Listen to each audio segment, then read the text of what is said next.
Social media use accounts for the biggest part of Uganda's total use of internet. Even though smartphones and other social media technology help you to stay connected, excessive internet use has been associated with social media addiction, which can have devastating long-term mental health effects.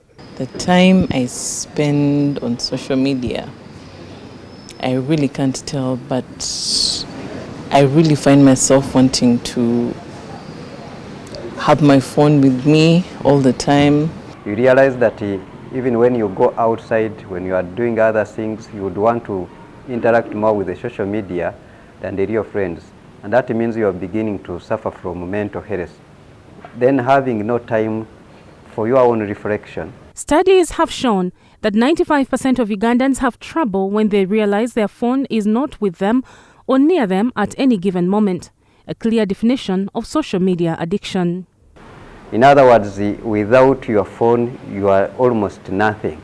So every time you don't see your phone around you, you realize that you have issues. You realize that 95% of people have trouble if their phones are not around them. And 80% become jealous if another person is using the same phone. But 70% of those people, they will be depressed if their phone went missing. Just like any addiction that comes at the onset of a trigger experience, Dr. Kabunga says many turn to social media because of the inadequacy they feel about their personal lives. Social media addiction then starts because it triggers the brain's reward system to release dopamine, the feel-good chemical. You realize that you are scrolling, you are looking at people's photos, you are looking at people's posts, and you begin to believe that people are living a better life than yours. And that you begin to feel inadequacy in you.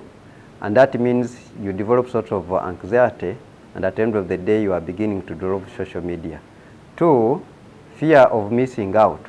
Again, you realize that every time you are doing A, you think other people outside there are better. Because they have posted better things, they tend to highlight their good life. Some of the triggers to poor mental health as a result of dependence on social media can include cyberbullying, among others, that can lead to depression and low self-esteem. When you don't have what they have, it leaves you depressed. I've been depressed not once, not twice. Cyberbullying, that every time you open and there are negative comments, you've not received the enough likes, or you've received the negative comments, you are likely to have negative feelings and therefore psychological problems. There is no age limit to social media addiction. Anybody can be addicted, however, majority of those affected are those aged between 18 to 25 years. Studies show that those who use social media more than 10 hours a week are at risk of addiction. To reverse the effects of social media addiction, one has to put deliberate effort to reduce on the hours they spend on social media, among other efforts. You need not to go with your phone while sleeping. You can have some time you switch off your phone. You may also have time to switch off some apps, social media apps, to make sure that you don't overuse them. Linda Ndumwami, NBS, Live at 9.